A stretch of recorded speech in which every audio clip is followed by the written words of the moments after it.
இயேசு கிறிஸ்துவின் நாமத்தில் வாழ்த்துக்கள். யோபு 6ஆம் அதிகாரம் 4ஆம் வசனத்தில் யோபு இப்படியாய் சொல்லுகிறார். சர்வ வல்லவரின் அம்புகள் எனக்குள் தைத்திருக்கிறது, அவைகளின் விஷம் என் உயிரை குடிக்கிறது. தேவனால் உண்டாகும் பயங்கரங்கள் எனக்கு முன்பாக அணி அணியாய் நிற்கிறது என்று சொல்லி இந்த யோபுவின் புஸ்தகத்திலே அநேக இடங்களிலே தேவனோடு கூட தனக்கு ஒரு போர் உண்டானது போல, தேவனே தனக்கு எதிரியாய் நின்று தன்னை அழிக்கிறது போல அநேக காரியங்களை அவர் சொல்லுகிறதை பார்க்க முடிகிறது. அவர் தேவனை மாத்திரமல்ல, சாத்தானின் அறிவு இல்லாதபடினாலே தன்னுடைய நண்பர்களை தனக்கு உதவ வேண்டும் என்று சொல்லி நினைத்தவர்கள் தங்களுக்கு ஆலோசனை சொல்லும் பொழுது தன்னுடைய மனைவி தன்னை திட்டி தீர்த்த காரியங்களையெல்லாம் அவர் பார்த்தபடியினால் மறுபடியுமாக அவர் 19ஆம் அதிகாரத்திலும் அப்படிப்பட்ட காரியங்களை சொல்லுகிறார்.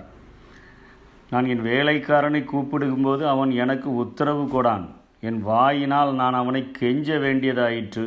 என் வீட்டு ஜனங்கள் என் வேலைக்காரிகள் என்னை அந்நியராக எண்ணுகிறார்கள், அவர்கள் பார்வைக்கு நான் பரதேசியானேன். என் சுவாசம் என் மனைவிக்கு வேறுபட்டிருக்கிறது, என் கற்பத்தின் பிள்ளைகளுக்காக பரிதபிக்கிறேன். சிறுபிள்ளைகளும் என்னை அசட்டை பண்ணுகிறார்கள். நான் எழுந்தால் அவர்கள் எனக்கு விரோதமாய் பேசுகிறார்கள். என் பிராண சிநேகிதர் எல்லாரும் என்னை வெறுக்கிறார்கள். நான் சிநேகித்தவர்கள் எனக்கு விரோதியானவர்கள் என்று சொல்லி தேவனை எதிரியாக பார்த்து மற்ற தன்னோடு கூட இருக்கிறவர்கள் தனக்கு உதவாத நிலைமையில் இருக்கிறவர்களையும் பார்த்து யோபு இத்தனையாய் புலம்புகிறதை பார்க்கிறோம். சாத்தானுடைய அறிவு அவனுக்கு இல்லாதபடியினாலே சாத்தானை குறித்து ஒரு காரியத்தையும் கூட இங்கே சொல்லவில்லை. சர்வ வல்லவரினுடைய அம்புகள் எனக்குள் தைத்திருக்கிறது என்று சொல்கிறார். சர்வ வல்லவரினுடைய அம்புகள் தைத்திருக்கிற அம்புகளிலே ஆண்டவர் விஷத்தை தடவி எய்வது போல் அவர் சொல்லுகிறார். அவைகளின் விஷம் என் உயிரை குடிக்கிறது என்று சொல்லி புலம்புகிற அளவிற்கு அவருடைய வேதனைகள் உண்மையிலேயே அது பெரியதாக இருந்ததை பார்க்க முடிகிறது. ஏனென்று சொன்னால் 19ஆம் அதிகாரம் 20ஆம் வசனத்திலே சொல்லுகிறார், என் எலும்புகள் என் தோலோடும் என் மாம்சத்தோடும் ஒட்டி கொண்டிருக்கிறது, என் பற்களை மூட கொஞ்சம் தோல் மாத்திரம் தப்பினது என்று சொல்கிறார். பற்களை மூடுகிறதற்கு மட்டும் கொஞ்சம் தோல் எனக்கு இருக்குது, மீது எல்லா தோள்களும் அரிக்கப்பட்டு போயிற்று என்று புலம்புகிறதை நாம் பார்க்கிறோம். இன்றைக்கு நம்முடைய வாழ்க்கையிலும் நாம் சாத்தானை குறித்த அறிவு நமக்கு இருக்கிறபடினாலே நம்முடைய வாழ்விலே நேரிடுகிற எல்லா பிரச்சனைகளுக்கும் எல்லா போராட்டங்களுக்கும் சாத்தான் தான் காரணம் என்று சொல்லி நாம் அவனை குற்றம் சாட்டினாலும் நாமும் அநேக நேரங்களில் நம்மை சுற்றி உள்ளவர்கள் நமக்கு உதவாத போது, நம்முடைய குடும்பத்தார் நமக்கு ஆறுதலாக இல்லாத பொழுது, அல்லது தேவனை நாம் இந்த சாத்தான் செய்கிற இத்தனை பிரச்சனைகளுக்கும் தேவன் இரக்கமும் மனதுருக்கமும் உடையவர் தானே, அவர் ஏன் ஒதுங்கி நிற்கிறார் என்று சொல்லி அவரையும் சேர்த்து இழுத்து போட்டு நாம் திட்டுகிறவர்களாய் காணப்படுகிறோம். நாம் நம்மை நொந்து கொள்கிறது மாத்திரமல்ல, நாம் யோபுவிடம் ஒரு படி மேலே போய் சாத்தானை திட்டி அதற்கு பின்பு ஆண்டவரையும் சாத்தான் செய்கிற இத்தனை இக்கட்டான பிரச்சனைகளுக்கு அவர் ஏன் பார்த்து கொண்டிருக்கிறார், ஏன் உதவி செய்யாமல் இருக்கிறார் என்று சொல்லி அவரை திட்டுகிறவர்களாக நம்முடைய நிலைமை காணப்படுகிறது. யோபுவினுடைய நிலைமையை பார்த்தோம். தன்னையும் தன்னை சார்ந்திருக்கிறவர்களையும் அவனுக்கு உதவாத பொழுது அவன் திட்டி தீர்க்கிறதை பார்க்கிறோம். தேவனை அவர் ஒரு அம்பை எய்து அந்த விஷம் என்னை குடிக்கிற அளவிற்கு எனக்கு அவர் ஒரு எதிரியாக செயல்படுகிறார் என்றெல்லாம் சொல்லுகிறதை பார்க்கிறோம். நம்முடைய நிலைமையிலே நாம் சாத்தானை நொந்து கொள்ளுகிறோம். நம்முடைய அருகில் இருக்கிறவர்கள் நம்முடைய பிரச்சனைகளை அவர்கள் அறிந்தார்களோ அறியவில்லையோ தெரியலை, ஆனால் நாம் அவர்களையும் திட்டுகிறோம். இவைகள் எல்லாவற்றின் மத்தியிலும் தேவன் பார்த்து கொண்டுதானே இருக்கிறார், அவர் எதற்கு உதவி செய்யவில்லை என்று சொல்லி அவரையும் நாம் நொந்து கொள்ளுகிறவர்களாக காணப்படுகிறோம். ஆனால் பவுல் தீமோத்தேயுக்கு எழுதும் பொழுது ஆண்டவருடைய இருதயத்தை குறித்து அத்தனையாய் அவர் எப்படிப்பட்டவராய் இருக்கிறார், நம்முடைய பிரச்சனைகளை எப்படி பார்க்கிறவராய் இருக்கிறார், நமக்கு எத்தனையாய் அவர் சித்தமுள்ளவராய் உதவி செய்கிற எண்ணத்தோடு கூட இருக்கிறார் என்பதை வெளிப்படுத்தும் வண்ணமாக 1 தீமோத்தேயு 2ஆம் அதிகாரம் 4ஆம் வசனத்தில் இப்படியாய் சொல்லுகிறது.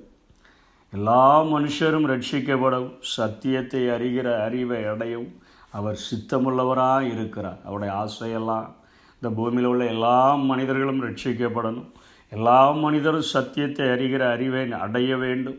அவர்கள் நான் வைத்திருக்கிற நித்திய வாழ்வுக்கு ஆயத்தமுள்ளவர்களாய் மாறிவிட வேண்டும் என்கிற நோக்கத்திலே அத்தனை வாஞ்சை உடையவராய் இருக்கிறவர் தான் இந்த பூமியிலே வாழும் பொழுது ஒரு அழைப்பை கொடுத்து பார்க்கிறார். ஜனங்களுக்கெல்லாம் ஒரு பெரிய அழைப்பை கொடுக்கிறார். வருத்தப்பட்டு பாரம் சுமக்கிறவர்களே, நீங்கள் எல்லாரும் என்னிடத்தில் வாருங்கள், நான் உங்களுக்கு இளைப்பாறுதல் தருவேன். ஆனால் மனிதன் அவனுடைய சுய சித்தத்தை சுய விருப்பத்தை செய்யும்படியாய் படைக்கப்பட்டபடியினாலே அவனை குறித்து என் இயேசுவே சொல்லுகிறார், எருசலேமே எருசலேமே, கோழி தன் குஞ்சுகளை சேர்த்து கொள்ளும் வண்ணமாக எத்தனை தரமோ சேர்த்து கொள்ள நான் மனதாக இருந்தேன், ஆனால் உங்களுக்கோ மனமில்லாமற் போயிற்று. இன்றைக்கு மனிதனுடைய நிலைமை, என் ஆண்டவர் எல்லா மனிதரும் ரட்சிக்கப்படணும், எல்லா மனிதரும் சத்தியத்தை அறிகிற அறிவை அடையணும், மனம் திரும்புங்கள் பரலோக ராஜ்யம் சமீபத்திருக்கிறது என்று பிரசங்கித்தேனே, அந்த வார்த்தைக்கு தங்களை ஒப்பு கொடுத்து பரலோக ராஜ்யத்தின் வாசிகளாய் தங்களை மாற்றிக்கொள்ள வேண்டும் என்கிற விருப்பமுடையவராய் இருக்கிறார்.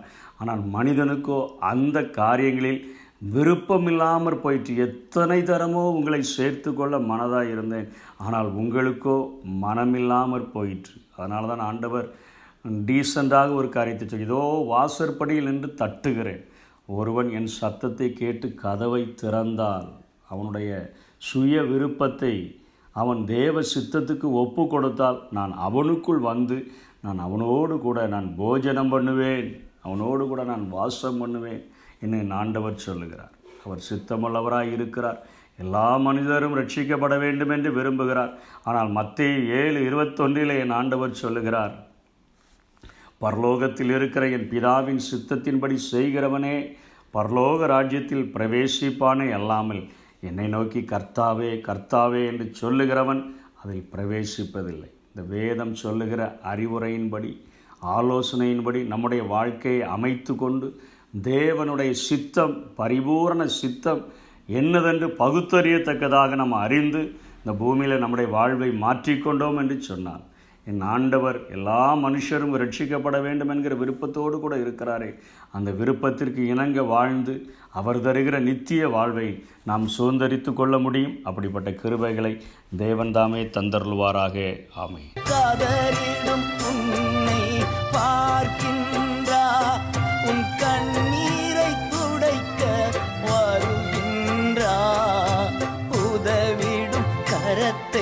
நீட்டுகிறா உதவிடும் கரத்தை நீட்டுகிறா, உன் உள்ளத்தில் வாழ துடிக்கின்றா, உள்ளத்தில் வாழ துடிக்கின்றா. என் இயேசு உன்னை தேடும்.